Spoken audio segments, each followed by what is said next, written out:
Hey, it's Trevor Sternad here from the Black Dahlia Murder. You're listening to Mosh Mag. Turn it up. This is Steve Zetro Souza from Exodus, and you're listening to Mosh Mag. Turn it up.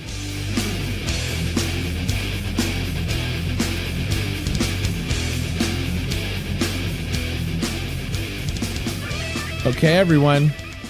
Number 25. Another episode of Mosh Mag. Yeah. Welcome, everyone, and thank you for listening. Yeah, I forget all that. Yeah. I'm sorry. I do, you know. Why? No, I mean, we can, no, just go on. Because, like, I'll go on. Why am I so bad at the beginning? It's about getting started. I had this anxiety about starting, how I'm going to start it. Is it going to mesh up with the shit at the front? So I don't know. Anyway, hello, everyone.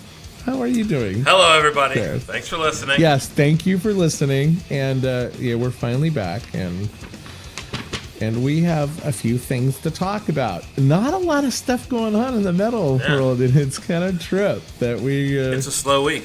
It's a slow week, but the shit is just depressing, and it's not even good shit, you know. It's not like, oh, there's a new album coming out, or hey, this is going on. I think we have lazy people in the metal industry. I think that is what's going on, right? People are just dying. People are either dying or not doing anything else. So let's just... Speaking of death. Yeah, speaking of death. That was our segue? Great. I know. Jill Janus, she had passed away. And I heard she was in the band Huntress. Yeah, and lead singer. Yeah, lead singer. And she was from Cali and stuff like that. So yeah, she committed suicide and she was only 43 years old, and absolutely beautiful woman, man. It just tells you that depression is just so deep, and it doesn't give, you know, any warnings or anything like that. But you know, it doesn't matter what you do. Or nothing. How much money you have. I mean, how well off. Yeah, it has nothing to do with that. And it's just, you know, I know personally about the struggles, but not personally as in me, but you know, it sucks. Yeah, it really does. It really does. And this next death, Scott, it is an absolute trip about this because there's so much, you know, Yeah, there's a lot going on with it, and it's Deven Davis. Of course, that's Jonathan Davis from Korn. That's his wife. Yeah. She died the other day at 39 years old. So it's 4 days ago. Yeah. Unfortunately, what her manager is actually saying that it was an overdose.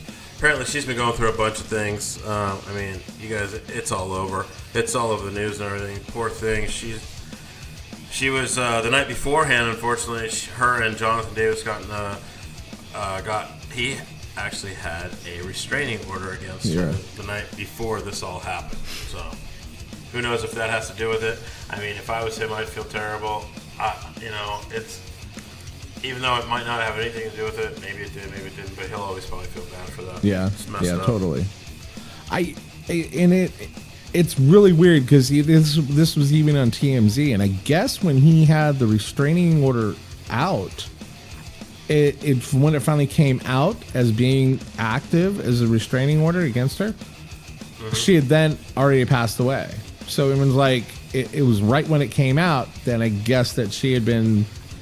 I don't know if she has been served the restraining order but I just know all I know at the end, it was just like it was given out publicly, and then all of a sudden she was gone. But they don't say that she was they don't know what was going on. Like, do they know if it was a suicide or just an overdose? They just think it's an overdose. They allegedly think it's an overdose. Her manager has made that statement. Okay. So, I don't know. It's kind of a trip. It's very interesting that they're having all these problems, and then she passes away, and then... But didn't you tell me that she had a restraining order and she couldn't even do the dog to be contacted that's with the the one dog? that he just did. That's what I read earlier. Was that he just had a restraining order against her, stating that she couldn't go near the kids or even the family. Her death was confirmed on Friday, August 17th. The same day, her estranged husband filed a domestic violence restraining order against her, which sought to prevent her from contacting her children or even the family dog. Wow. That's what he said when you can't even be around your dog. However, it was believed that she wasn't aware of the order at the time of her death. Huh. I say bullshit. Hopefully not, and maybe that didn't have anything to do with it. I mean, you know what? Even though, you're having problems and you're like, you have a restraining order, you still how freaking messed up can you be right now? I can't even imagine what he's going through. I mean, let alone what she was going through. Oh yeah, I know everything. Kids, I mean, that's the worst. They had 2 kids. Born in 05, I think. One in wow. 07. Wow. So you're 10, 11 7, 11 years old. Yeah. So they know what's going on around them. It's sad.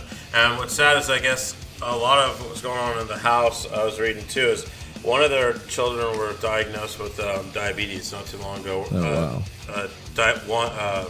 Where they have to give them shots. Yeah, type 1. And that was a lot of their arguments was about, who gave him the shot last, these kinds of things, and it was like tearing them apart, all kinds of things, man. Wow, that's crazy. I don't think people when they look back is like how can they do that to their children. I really don't think mentally that she's thinking about harming anything like that. Like, I'm going to show him. I just think, man, that the way it sounds like maybe she just kind of went off the deep end and needed drugs to calm her ass down, and then she just took it a little bit too far. But they were talking about fentanyl and Norco and some other shit like coke and all that. So and nitrous. Yeah, nitrous. Like, what the fuck? Who does that shit anymore? Do you remember back in the day when God, what did we do? It was called Whippets. But Whippets, I know. God, I worked at 7-Eleven. You never returned goddamn whipped creams I got to take my... I don't know what's all wrong, sir. I don't know why there is your whipped cream isn't working. Shit. Maybe I'm in the back all doing Whippets because I have the night shift at fucking 7-Eleven in Dublin. Oh my God. But no, what was that one thing? It was like airplane fuel, and we would like when it almost huff Rush. Oh, it was Rush. Yeah, remember it was that? Rush. Remember? And we used to buy that like at the freaking Devil's Workshop. Right. Oops.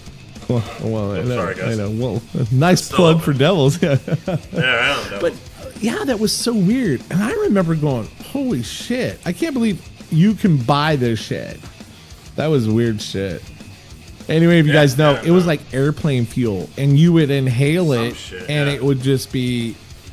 Do you know, we would just dip cigarettes in it.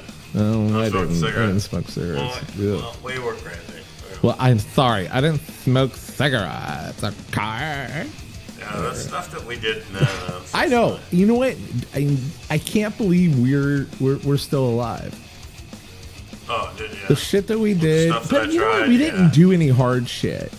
And we never kind of mixed our shit. We were, if we were going to do something, it was going to be one thing, and then always with alcohol. It was always trial and error. It wasn't free. Right. Yeah, trial and error. Is that what we're calling it now? Trial and error? That's what I'm going with. Trial and error. That was pretty good. I like that. Trial and error. Slash came out and he had said something here, and it's he has a quote of Aerosmith, the band Aerosmith, is one of the last real rock and roll bands around. I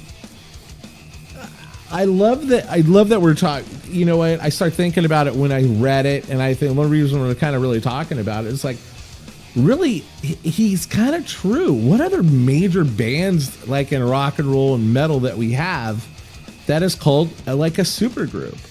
And why doesn't metal have supergroups? Would you consider Slayer a supergroup? No. No. I mean, that's a good one. Metallica, I Is think there they would be. Yeah, I guess. I mean, now what are we determining a supergroup? That's well, I'm thinking like something. Remember back in the day when we would go to concerts and like we'd see Ozzy. Ozzy was like bigger than God. Or like Pink Floyd. Right. That kind of shit. That was huge. Right. These bands. But bands that like, remember Van Halen? And then I hate to even bring it up, but Van Halen was a, like you had a fucking lead singer. Like these were fucking, that was rock and roll, man. That was like fucking, their whole persona was rock and roll. And that's what I kind of look as a supergroup. Like a band that is just like, they're just fucking rock stars, man. They're fucking rock stars. I think Motley Crue would be something like that too. Right? Okay, I would have to say that. Yeah, but they're no longer around. Yeah. So Aerosmith, but Aerosmith isn't really around anymore. They come out of the woodwork, fucking, and they'll go back under, and. It's funny. It's back in the day when they came back and did their kind of comeback or whatever with all the "You're My Angel" and all that shit. I just remember them coming back. It was pretty amazing because I would want to see bands. I'm not going to bring up a bunch of bands, but actually Guns N' Roses opened for them. A bunch of bands I wanted to see at the time were opening for Aerosmith. Right. It's like that's how Aerosmith came back on the scene. They would let these other bands that were slowly coming up, I think that they kind of felt were going to be big. They'd let them open for them, and it brought them back because those people were like, oh shit, like Guns had Appetite for Destruction out, and everybody had that album. Right. And everybody knew that album, and they were opening for freaking Aerosmith. Right. And so it was like, and I saw them opening for them. When Skid Row was huge, I saw them open for Aerosmith. Right. It was just weird. All those kind of bands came up with Aerosmith, so I saw them a bunch of times. It was almost as if I was like forced to like them. It was kind of weird.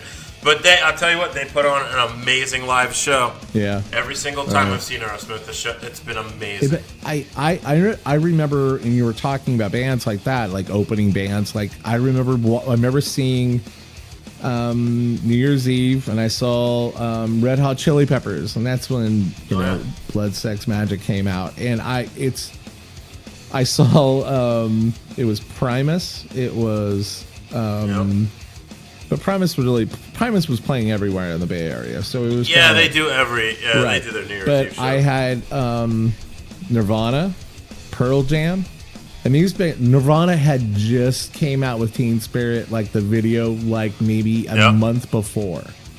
So I was seeing this, and then like Pearl Jam was they were the opening band, and it was such a trip to see those bands and then come up. I even saw Rob Zombie when he opened for Danzig at the Warfield. And that was a trip because I remember sitting there. It was one of the first real big dates with my wife, the girlfriend at the time. But I remember I took her to that show because we're both Danzig fans. We go there and go see the show, and all of a sudden Rob Zombie's up there, and we're listening to this shit, and we're going, wow, this shit's pretty fucking good. And I remember saying it.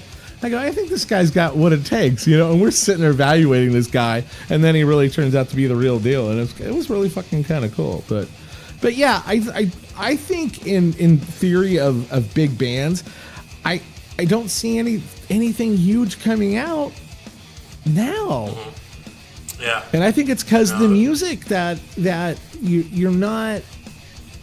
Why is it that a rap guy can come out with something and he's like the biggest fucking thing, and 4 months from now you won't hear shit about him ever fucking again? Yep. But they'll have all this fucking money, and I don't understand how is it in the rap game? Is it different because they do absolutely everything? They're great at mixing. They're great at fucking doing absolutely everything, and then they have to pay them more. But then tell me why that they don't have to rely on merch and fucking concerts. To they rely on merch. Dude. I understand. They do. It's social media merch. Yeah, that's but I'm seeing it a little bit different than for that kind of crap. It's mainly social media, dude. Yeah. And all the girls, the dance stuff, all that stuff. The girls are into the dance stuff. I mean, dude. Yeah. Honestly, how many women are at metal shows versus at these rap concerts dancing on the floor? Yeah, but how many like 2 Chainz? I don't ever even heard the guy fucking playing around here. But that guy is filthy fucking rich. Yeah. And it's He's been in the weird. game for a while. But you know what? A lot of these guys think that they have a lot of money, and they say they have a lot of money, but do they really have all this money?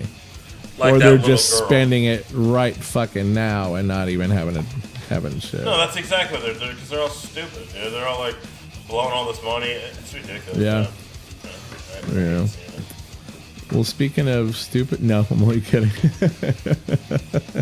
I didn't mean this, Zet. No, anyway. I guess we're going to talk about Exodus. They're going to turn 40. Exodus is going to turn 40 next year. Yep. That's crazy shit. But they're going to do a residency here in the Bay Area. And I guess Judas Priest they're going to turn 50.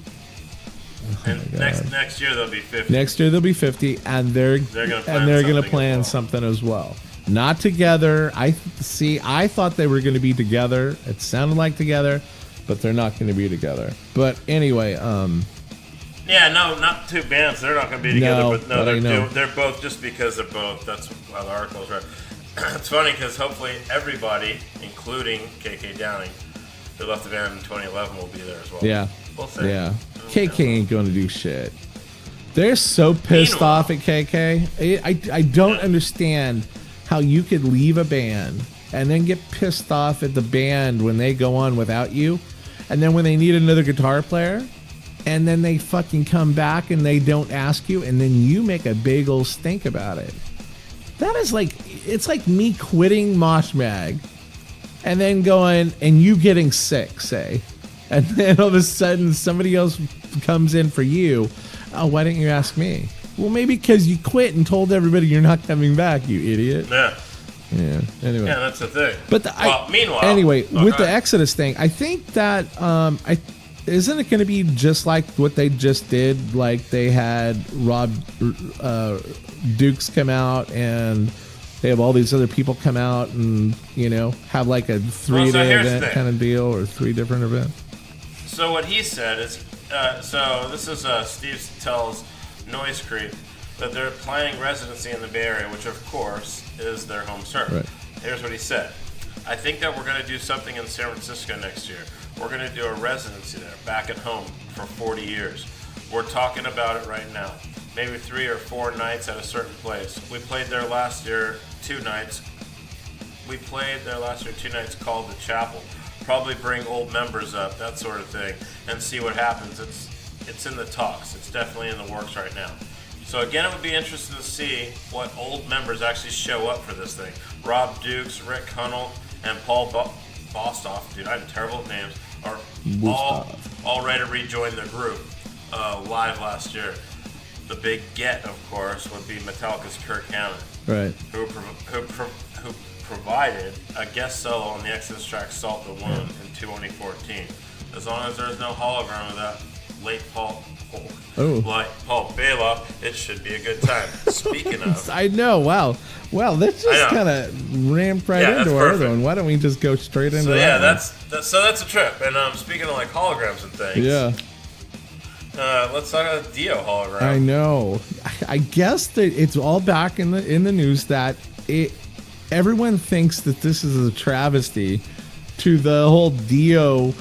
One of the old guys in the band said, no, Dio would hate the shit out of what you're doing. And yeah, they're just all pissed off about this. Well, I agree. I do too. After seeing it, and it's just like, yeah. Well, that's exactly what Prince. That's why all those people in Detroit or whatever at the Super Bowl was that where he started? Wherever. They were all pissed because Prince always said he didn't want that, and then Timberlake did the whole friggin' Prince thing. Same thing with Ronnie, dude. I don't know, man. I don't know, man. If I was a star, I don't think I'd want that either. No, that's just freaky. Yeah, just remember me and not try to bring me back up. In a fucking glitchy hologram. Now it's corny. Right. It's not. I mean, now your shit's kind of corny. It's no longer. I don't know, man. It's just fucking. Yeah, weird. And then, like the same shit when they did with Tupac, and that's how it all started, really. Yeah, and that company's out of the UK too. Yeah. I mean, that was that was cool one night thing, kind of thing. Right. But don't do a tour. I know you're gonna do a tour, and then your wife is all about this shit. Does your wife need fucking money, or what's going that's on? A money grab. Well, now, It's gotta be a but money now grab. look at now we're gonna talk about the Dio auction. Yeah. Okay, exactly. So here goes that. Now, is this all a money grab with the hologram and stuff? The Dio auction thing is kind of weird. It's at Julian Auctions. They're auctioning off pretty much anything, everything, anything, which is it's a little different to me. They have. I mean, they've got things like, if you guys remember this back in the day, there was a place in Oakland called Malibu Grand Prix where you could race little cars Right. and stuff. And the bigger cars were the bigger cars. You had to be 16. You had to have a driver's license to drive them. And I always remember, oh man, once I get my license, I'm going to do that. Yeah. Well, on Dio's page, he actually. At the auction, they have a Virage because that was the bigger cars, and the smaller cars were the Roadrunners. So the bigger car was a Virage, and on there you can actually buy his old Virage license for $350. Or it's already on got 5 auction. bids It's on auction. It's on right, auction. right. Yeah. It's got 5 bids so far, $350. Oh my god. But I mean, stuff like that, and honestly, I don't know. What did the kids and everybody get together and they were just like, I see two sides of this. Either the kids and the wife and everybody got together and they're like, we got to throw all this shit away, or they're just like, maybe we can get something for it, or maybe they did the smart thing and they were like, you know what, maybe this stuff would be best in the fans' hands and not just instead us of being greedy about it. and just sitting around collecting dust in a garage. I'm hoping for that. I'm hoping for Me that. too. He just wants to share the wealth with everyone else and because that's what Ronnie was about. Ronnie was about everything, and it was all about his fans. And I hope that's it, because it's just there's a bunch of weird stuff on here. I mean, like his old Hard Rock American Express card, just weird. A wallet with his cards in it. Oh my god! Like his Blue Cross card and that kind of Oh my stuff. god! I'm gonna go Weird, order. man. I'm gonna go on there. I gotta check this out because I gotta Dude, go on it's there and just- see. His passport's on here. And it's funny because, anyway, if you guys do want to check this out, it's Julian's Auctions. You can check it out at, we'll post it up on Mosh Mag, on our Facebook too. I'll put a link up there. But it's julianslive.com, and it's www.juliens.live.com. And then I guess you just do a search for Dio, and boom, it pulls him up. That's cool. Or you just scroll down because he's the top live auction right there. 3216 property from the estate of Ronnie James Dio. When does it end? Does it tell you? And the end, it goes live 9/14/2018. So I believe you can bid up till that date, and then it closes on. So that's September 14th, 2018 at 10 That's a.m. a long time to have an auction. Yeah, that's a trip.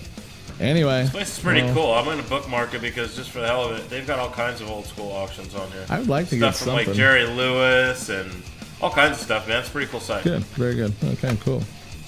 Wow, you know what? It was kind of cool that we did it that way because you've noticed in our as well. That's Yeah, funny. that's a trip. Okay, what do we got next? We have, I think it's the Metal Beer Fest in LA. Is that correct? Yeah, that's coming up with.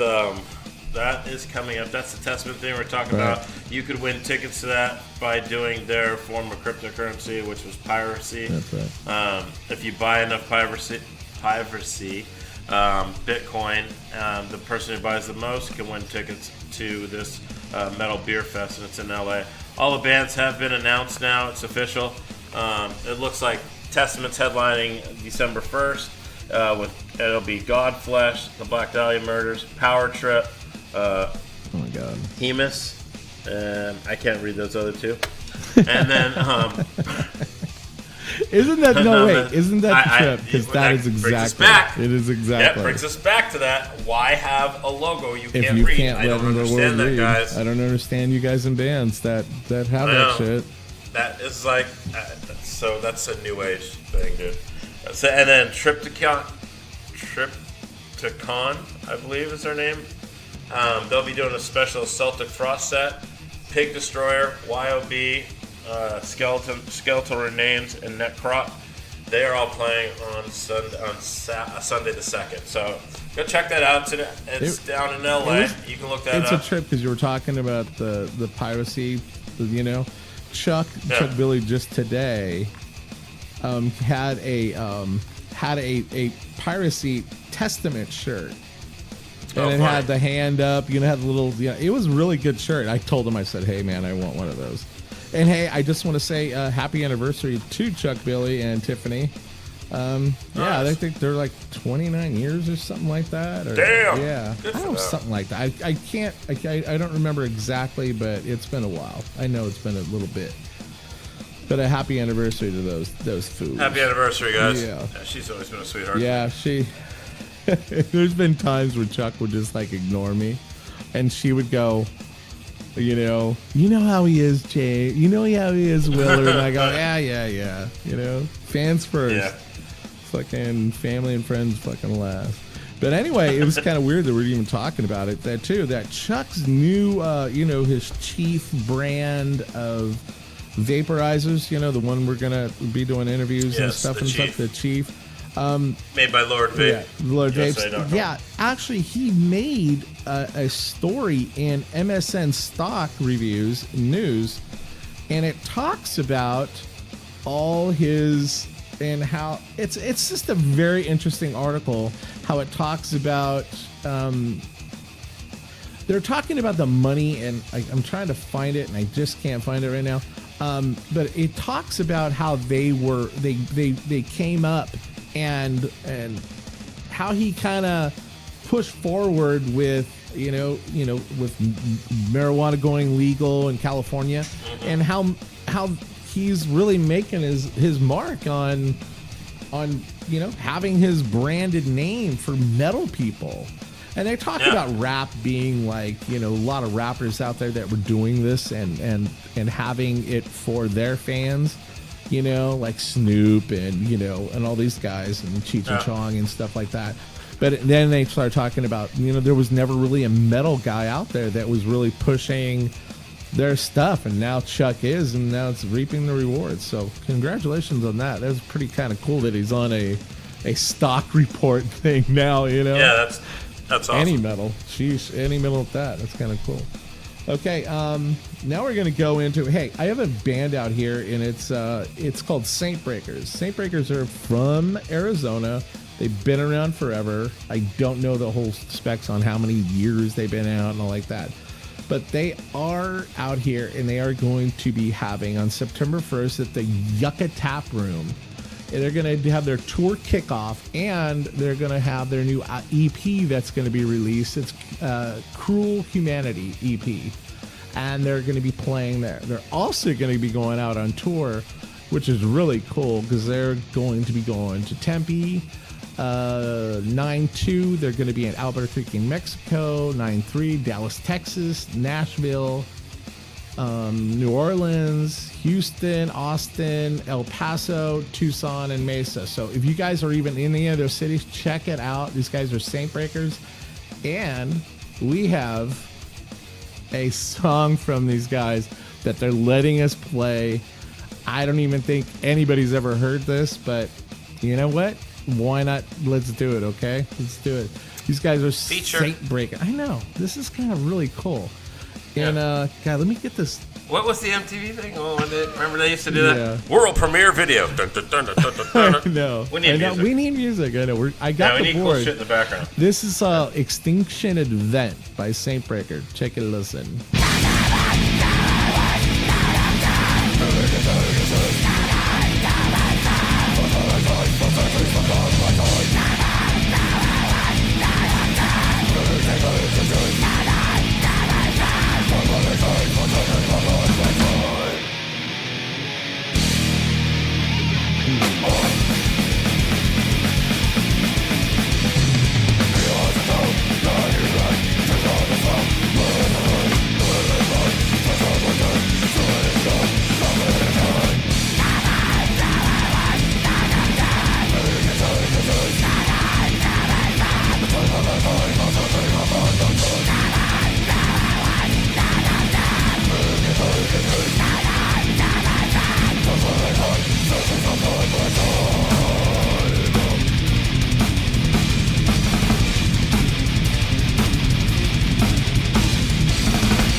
was it. Saintbreaker. That's Extinction. What is it? Extinction event. I just wanted to tell you that this September 1st show to the Yucca Tap Room, that's a free show, 21 years and up, and it starts at 8 p.m. I know, free show. It's like, heck. I knew there's like 5 other bands that, like we said, I can't read their shit. But at least I can read Saintbreaker. That's kind of cool. Yeah, and dude, if you guys get over to check it out, the Cruel Humanity, the EP, their cover art is it's pretty badass. It's really cool. I'll have to put that on Facebook here.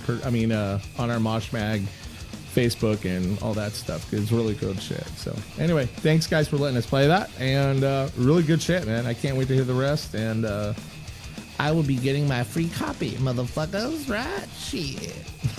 It's always about getting free shit. You know what? Why is it about free shit that gets the people? You know, I mean, like, because it's free. You know, like when you go see someone and they're handing out stupid shit, and people are breaking people's hands to get free crap, and you're like, God, it's nothing. Fucking, or the people that go and like at Costco and they gotta have free fucking shit, and they act like they're so cool about doing it. But they really know that they look like shit when they're trying to go around for the 4th time to get a little fucking quarter into your new hot dog that's out, you know, and shit like that. So, I know. Oh yeah. Free fucking shit, man. Just buy the fucking thing. I almost want to do that sometimes. Like, they get so backed up. I just want to buy like 20 packs of shit and go, here. Now move along. Get the fuck out. Now go take this home and eat it your fucking self. I don't know. I know. There's another band. It's so weird that thanks Jennifer and Troy for letting me know this, and I didn't even know this, but Bleeding Through, Phil Demo's wife Marta is in this band, and it's a badass band, and they're going to be playing the Nile here in August 25th in Mesa, Arizona. So any you fools out there want to come by and see that show, that's going to be a badass show. I love this fucking place. And it's so weird that they're coming here and playing.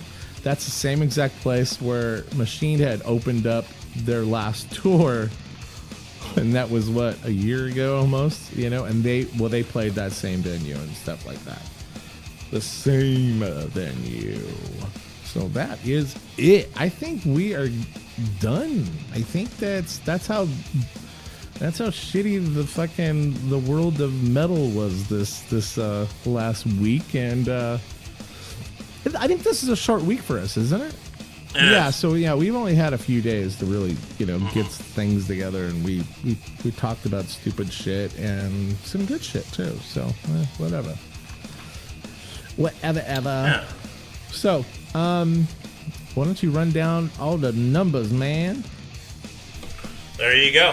All right. Oh, well, you know what? Also, did you want to throw out there who else is coming to town out here in California? We got Slayer on 8/26. They're at the SAP Center in San Jose. Go out and check them out. That's, I believe that is their last American tour here before they bounce and go overseas for their last Repentless tour. And right after that, at the Shoreline in Mountain View, you can catch Ozzy on 10/6. It's Ozzy and Friends, it's called. I don't know what that means. I don't know exactly who's playing with him. It's just kind of scary. I guess he's just calling people. I'll be in town, mate, on this day. Come on by and play. You know, what I say. And then the big show out here, the big festival for the summer, end of the summer wrap up is going to be the Aftershock show. Yeah. Look that one up, you guys. It's Monster Aftershock. It's at Discovery Park in Sacramento. 2-day festival. Huge headliners. Great show. System of a Down. And System of a Down's headlining on Saturday or Sunday. Deftones is headlining one night. Godsmack, a bunch of other bands will be there. It's a good show. Go check that out if you can. And that should wrap that up. That's in Sacramento. And that's about it for the show tonight, you guys. Anything else you got going, Willard? No, that's all I got here, man. There ain't shit going on until the weather gets nice around here. So we're still baking here. Yeah. So that's episode 25, guys. Thank you very much. Check it out. You can always hit us up at www.moshmag.com. You can Google Mosh Mag Google, you'll find all of our stuff. You can hit us up on the Facebook. We are on Twitter. We are on Instagram. Instagram and Twitter, we are Mosh_Mag. Pretty much now you can hit us on any digital media, Spotify, anywhere. Take a listen. And all you guys out there, guys and gals, please smash the like button. Yes, please. Thank you. Like our post. Smash the like. Follow us on all media if you can. It'd be great. It just helps us out in the long run. Yes, it does. Thanks for listening, guys. Thank you all, and we'll speak to y'all later. Peace. Peace.